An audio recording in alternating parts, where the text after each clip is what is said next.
غازی ممتاز قادری شهید رحمت الله علیه چې کومه شپه باندې شهید کېده، پانسي کېده، د جیل واډن وای زر عالم او غازی ممتاز قادری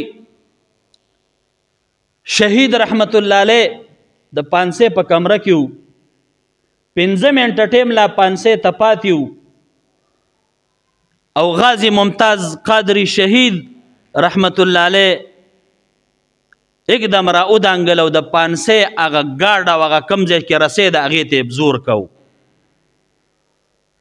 وی ما ورته وی د جیل واډن وی دا د هغه بیان دی چې صبر وکړه، دا پتا څه تا دي، دا نپل وکړه، دعا وغواړه، څه چل شوی ټیم دی لا پاتې دی، خلک جړه او فریاد کوي چې د مرګ نه او د پانسې نه مې خلاص کړې او ته لګیا یې لا ټیم نه مخکې په دې دغه ورځې پانسي ګاډ ته ځي او هغه رسۍ ته او هغه پړي ته زور کوي چې زر یې راواچوئ.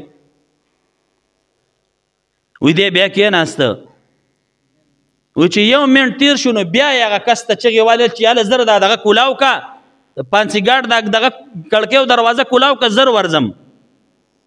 وی بیا ورپسې زه ورغلم چې هلکه صبر وکړه، ستا لا ټیم شته، اوس هم 3-4 منټه پاتې دي ستا پانسۍ کې، په تا څه چل دی؟ وی ده به سترګې ښکته کړې او په ژړا به شو.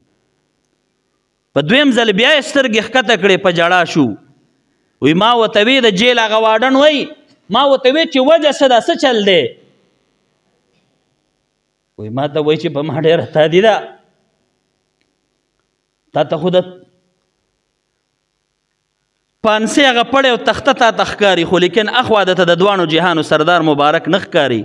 ما ته رسول الله مبارک هلته انتظار کوي، زما استقبال ته د دوانو جهانو سردار ولاړ دی.